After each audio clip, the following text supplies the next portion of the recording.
this presentation about Lutheran artifacts of the founding era.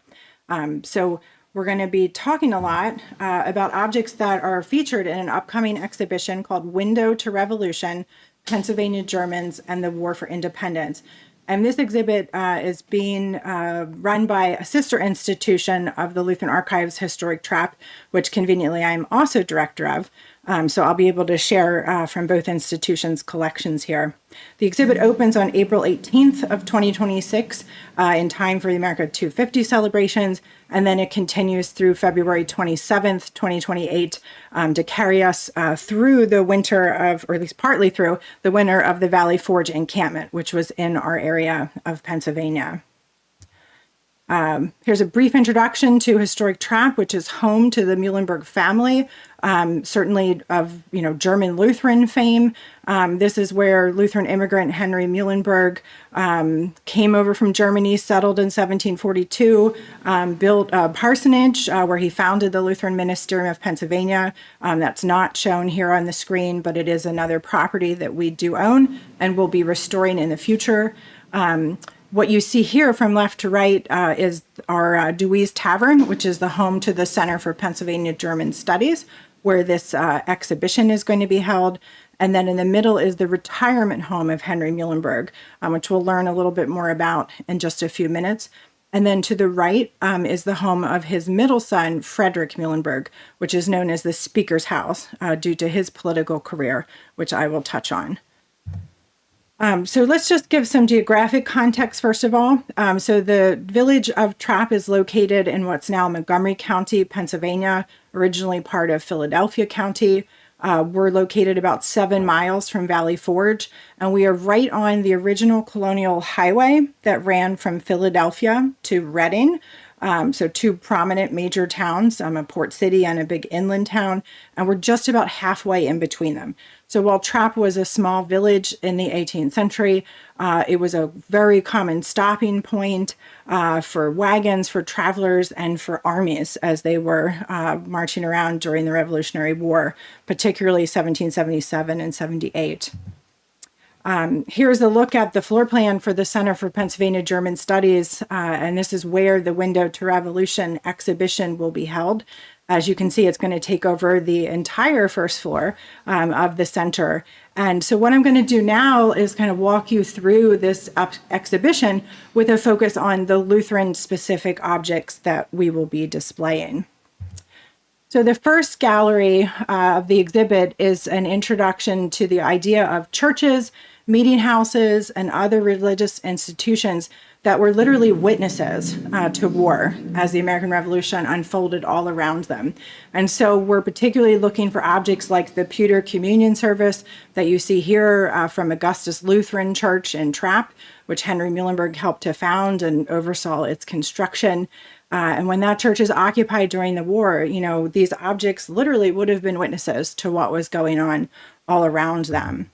Here's a view of the exterior of the church as it looks today. The building is very original and intact to when it was first built, so it's a National Historic Landmark, which we're quite proud of. And up on the roof of the church today are replicas made by the blacksmiths at Colonial Williamsburg of the original weather vanes, which you see here on the left. They're made of wrought iron, probably by a local blacksmith named Friedrich Marsteller, who was one of the founding Lutherans of Augustus Church, but they're not signed, so we can't say for sure, just that he was the town's blacksmith at the time. But they're incredible objects. They were literally up on the church roof from 1743 all the way until I think it was 2011 when the latest cedar roof was put on that structure and the decision was made to retire them and replace them with replicas.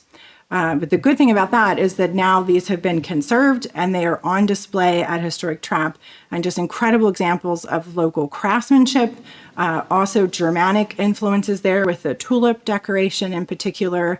But these weather vanes were up on the roof literally and witnessed the Continental Army encamped here in Trapp in the fall of 1777. Augustus Lutheran Church was also used as a field hospital. So in between the battles of Brandywine and Germantown, all sorts of Quaker meeting houses, churches of all denominations were taken over as sort of triage hospitals by the Continental Army. And so Augustus was one of them, much to Henry Muhlenberg's dismay. But it wasn't just churches. So bigger religious institutions, places like the Ephrata Cloister that you see here, also Moravian dormitories and housing, they were used for larger groups of people as more longer-term convalescing hospitals. And so that's also something that we'll talk about in this gallery. The next gallery focuses on Peter Muhlenberg, Henry's oldest son, and his transition from Lutheran pastor to Revolutionary War general, and looking at the war in the Shenandoah Valley of Virginia. And so we'll have objects in that gallery, such as this great painted hanging cupboard made by local craftspeople in the Shenandoah Valley, and then a portrait of General Muhlenberg painted by John Trumbull, looking very much like George Washington, but that's because it was Trumbull.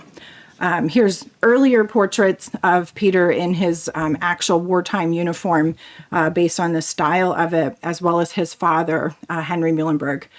And there's a lot of dialogue, or sort of one-way dialogue, let's say, recorded in Henry's journals, giving his thoughts about Peter's enlistment in the Continental Army, which his father was definitely not happy about, that his son had given up the pulpit and enlisted in the army.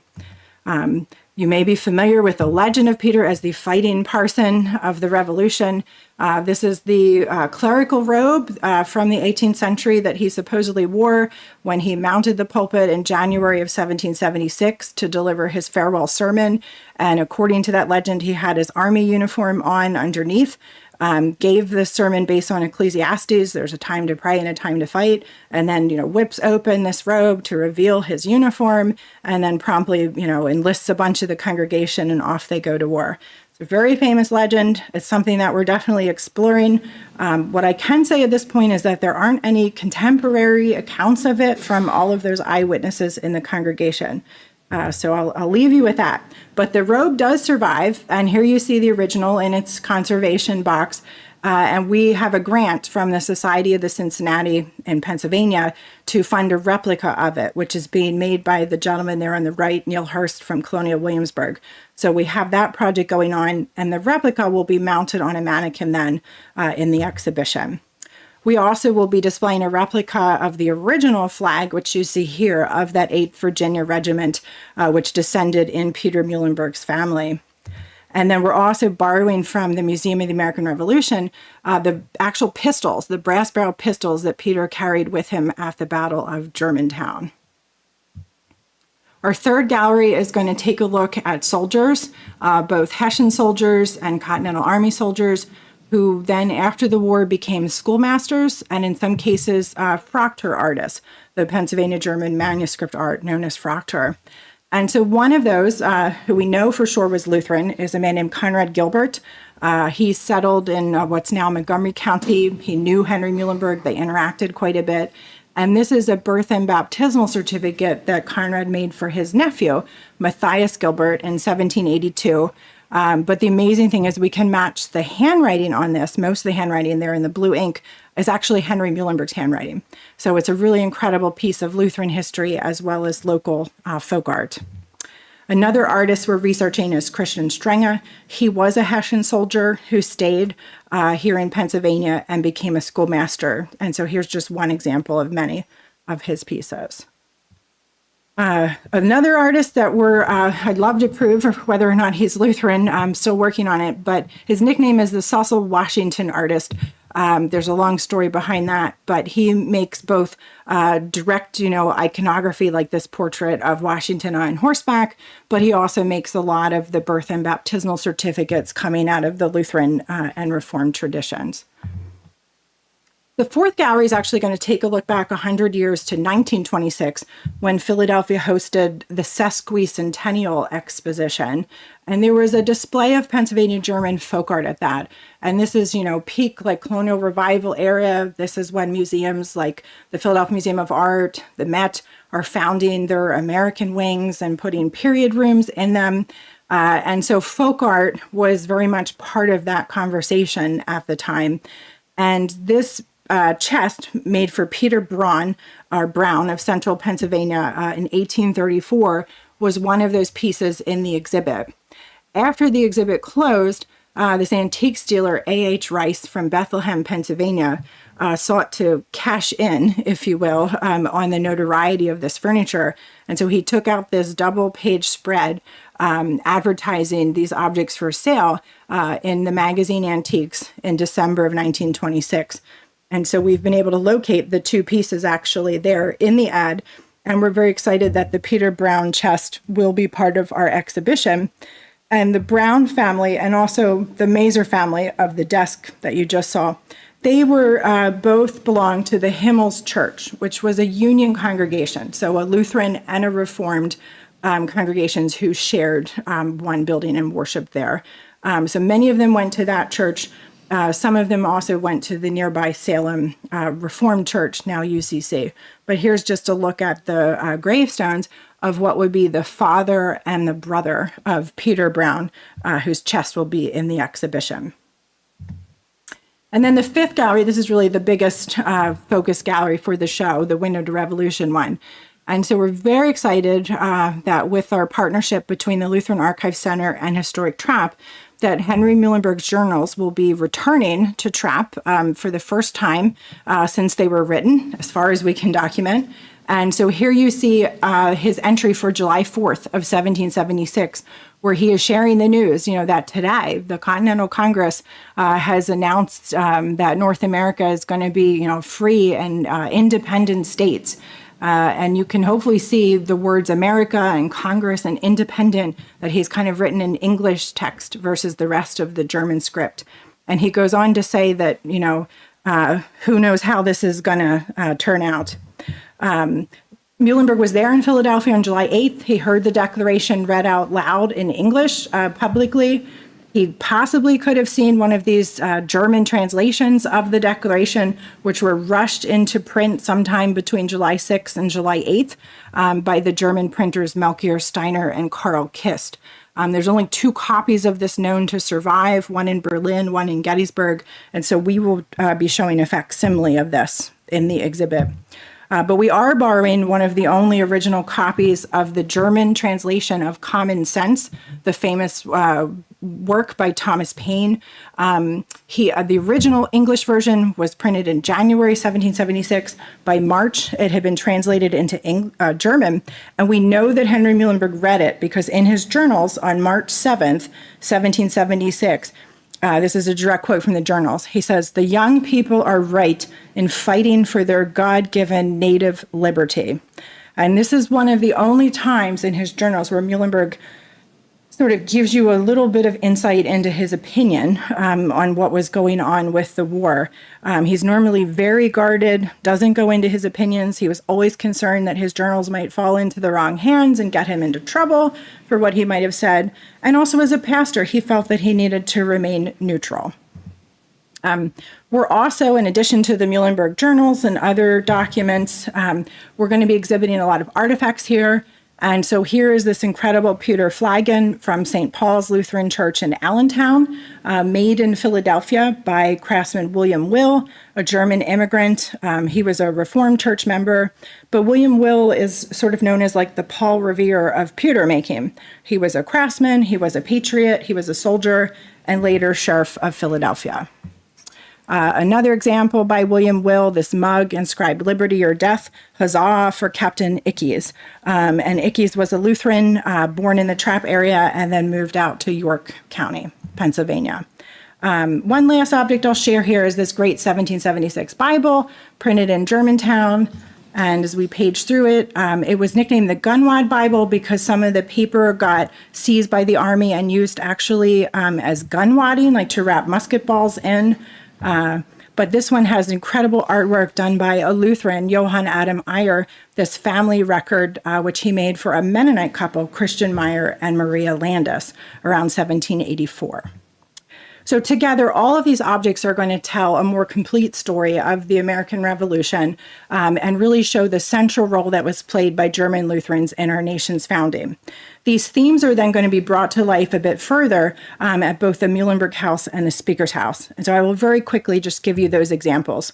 So the Muhlenbergs moved back to Trapp July 11th, 1776, and their house becomes a refuge for family members, up to 32 people. So here's Henry's office. This is literally his window to the Revolution, where he sees armies marching by. This is where he continues writing in those amazing journals telling us what's going on. But the house is complete chaos during the war. So, visitors to the house are going to see, beds turned up, trunks being packed, just this frenzy of family moving to and fro between Philadelphia and the countryside. The normally tranquil, beautiful dining room of the house, we are transforming into soldiers, literally sleeping on the bare floor of the dining room, which we know, thanks to Muhlenberg journals, really did happen. And the Continental Army also takes over the basement of the house. And so we're staging some of that as well in the building. Over at the Speaker's House, Henry's son Frederick's home, we're finishing up a 25-year restoration effort. Here's just a peek of the house covered in scaffolding. This is what it looked like when we began 25 years ago when we rescued it from demolition. So we've come a long way. Frederick, of course, was a Lutheran pastor, first like his father. You can see here his long political career rising through the ranks all the way to being the first Speaker of the U.S. House of Representatives. So to learn more about Lutherans and the founding era, please come see this Window to Revolution exhibition opening April 18th. The Speaker's House grand opening will be April 11th. There will be tours of the Muhlenberg House. We'll be open every weekend year-round. We'll have additional hours being added during peak tourism months. We also welcome group tours anytime, and we have lots and lots of fun activities for everybody to learn more. To follow us on social media, here's our handles, at Historic Trapp, at Lutheran Archives. So please take a look, and we hope you enjoyed learning more about Lutherans and the founding era. Thank you.